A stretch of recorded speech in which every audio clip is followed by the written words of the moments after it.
Reflexão sobre 2 Samuel, hoje o capítulo 3, lemos o versículo 39, diz a palavra: No presente sou fraco, embora ungido rei. Estes homens, filhos de Zeruia, são mais fortes do que eu.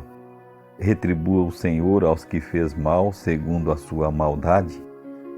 Amados, Davi estava com seu governo estabelecido em Hebrom, e lá teve seus primeiros filhos, cada um de uma mulher diferente.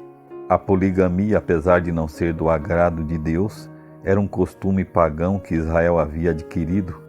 E veremos, estudando a vida de Davi, que sua família não foi nada convencional e nem tampouco estruturada. Enquanto isso, na casa de Saul, Abner se fazia cada vez mais poderoso. Isbosete, em provável insatisfação, acusa Abner de se deitar com uma das concubinas de Saul. Abner ficou tão irado que resolveu virar a casaca. Deixaria de apoiar o reinado de Isbosete para aliar-se ao de Davi, e foi o que fez. Fez aliança com Davi e lhe devolveu Mical, sua primeira mulher, filha de Saul. Davi lhe ofereceu um banquete e depois o despediu em paz.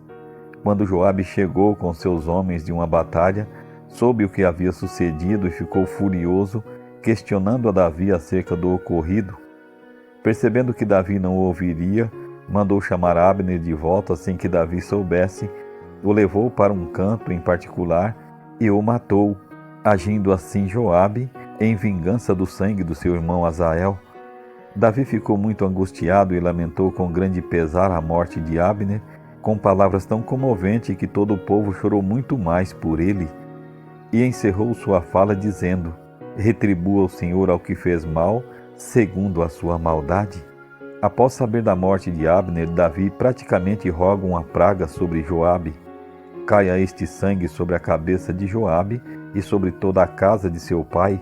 Jamais falte da casa de Joabe quem tenha fluxo, quem seja leproso, quem se apoie em muleta, quem caia a espada, quem necessite de pão.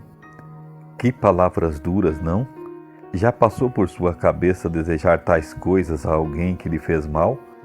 Mas Abner não era filho de Davi, muito menos um dos seus melhores amigos, e sim o capitão da guarda que queria derrotá-lo e acabar com seu reinado.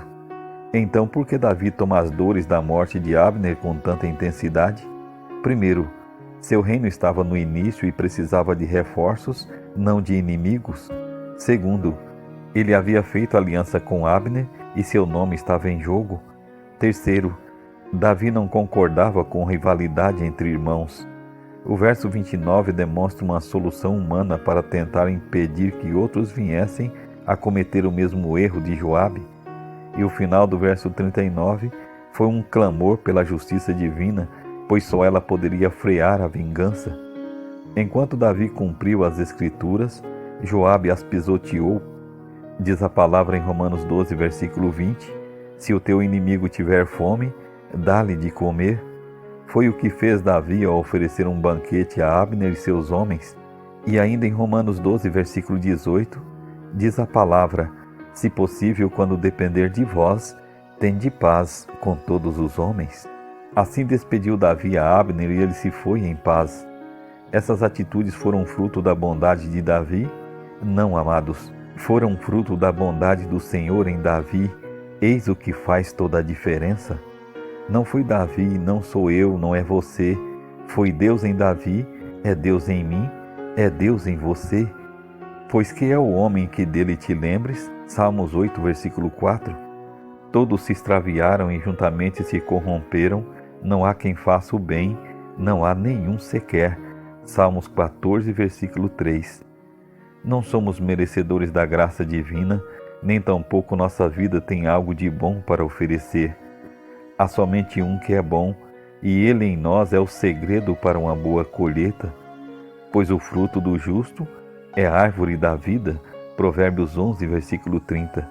Queridos, a maldição proferida por Davi à casa de Joabe deixa evidente que Davi, apesar de ser chamado homem segundo o coração de Deus, era um ser humano pecador como qualquer um de nós.